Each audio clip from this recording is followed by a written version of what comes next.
So welcome to the Sarms mini-series. This is obviously episode 1. This is going to be an introduction to Sarms.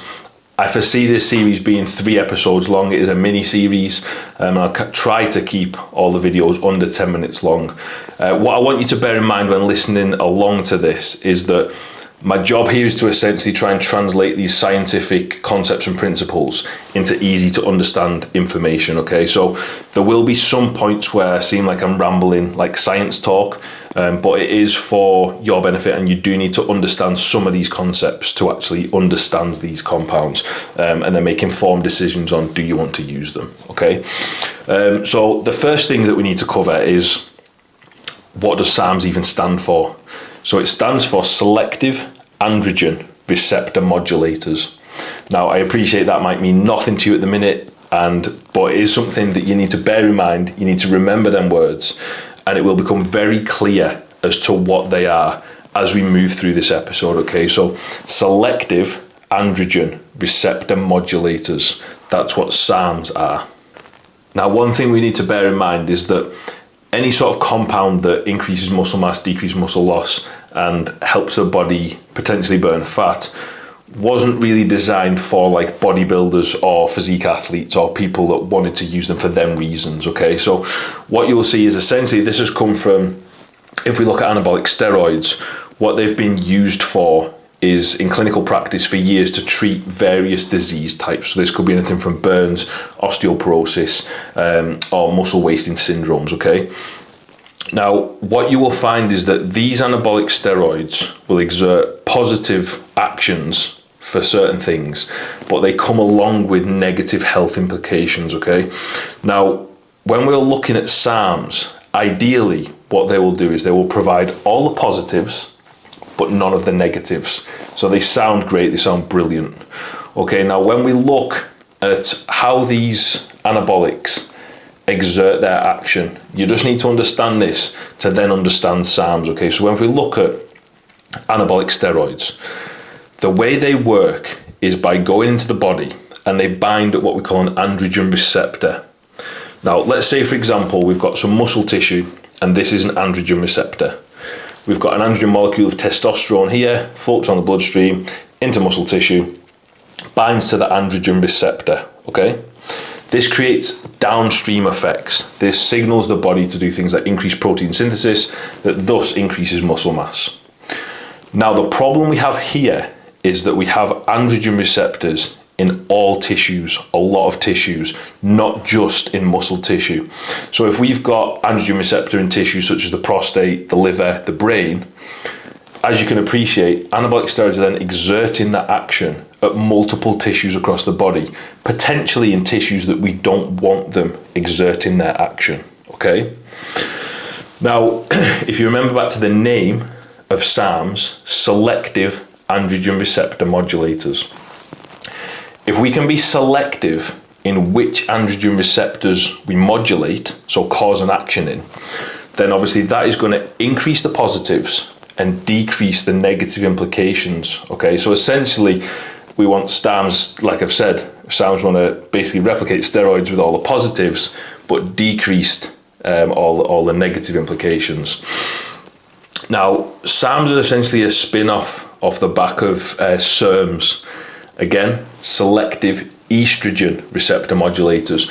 So when we look at things like tamoxifen, it will exert its action specifically an estrogen receptor in some tissues, and it will exert a different action at other estrogen receptors in different tissues.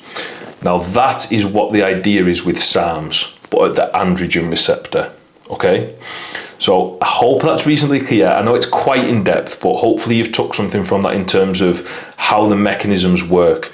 You've got an androgen receptor, just imagine it like that.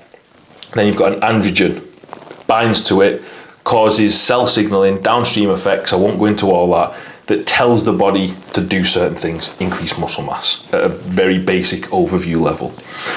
So like I said, if selective androgen receptor modulators can modulate the androgen receptor in muscle tissue and not in these other tissues that we don't want it exerting an action, then obviously that is a huge positive. That is brilliant in theory, okay? Now, a question that I get is, are they steroids? Now, the answer is no. Now, if you think back to the things I've just spoke about, androgenic anabolic steroids, whichever one you call it, will exert their action at the androgen receptor across multiple tissues. Sarms are supposed to be selective in which tissues they exert their action, okay? That is the key here, selective androgen receptor modulators. Now, another question that I kind of come up against, or people ask me, is, are they legal? Now, this is one of the reasons why I think people presume that Sarms are safe, because you can actually go into a shop and you can buy a tub of Sarms. Now, if you read that tub, it says not for human consumption, research purposes only. Now, that's obviously just a way of getting around selling this compound, but it's for research purposes only. It's off the shelf. So people tend to presume, oh, I can go in that shop, I can buy it, so it must be safer than steroids because, like, I can just go and buy it. Like, obviously you can't do that with steroids, that's illegal, apart from in the countries where it is legal to do so. Now, if we look at that in a sporting environment, so let's say someone in the Olympics, WADA, which is the World Anti-Doping Agency, actually banned Sarms in 2008. They are on a prohibited list. So let's say, for example, someone was in the Olympics and they won a silver medal, got tested positive for Sarms, they would be banned. They would have the medal taken off them. So they are on the banned list for WADA. You can go into shops and buy them for research purposes only, okay? Now, that kind of leads me into the next question that people tend to ask is, are they safe for human use? Now, I will delve into this more in the following episodes, but what I can tell you is that no SARM to date has passed human clinical trials. Hence, they are sold not for human consumption, for research purposes only. Now, that should tell you something, okay? That should potentially raise alarm bells. Now, obviously, I will go into this in more depth in the following episodes, but that is hopefully a reasonably good introduction of SARMs, and that you do get some understanding from that. What I will kind of mention is that I am very new to learning this topic, and it's something that I have been delving into. And it's very interesting. It's something that it's not, you know, I've got years of knowledge behind me on this. It's something that is very new to my learning as well. One of the main resources that I've learned from is Victor Black and his masterclass website. So I just want to give props to Victor there for the content he's putting out.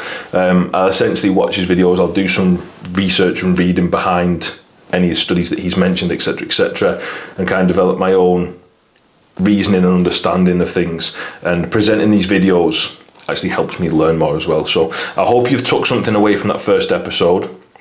If you've got any specific questions, please do message and ask. I will endeavour to answer them all, and if I can, I will find the answers. So yeah, stay tuned for episode 2.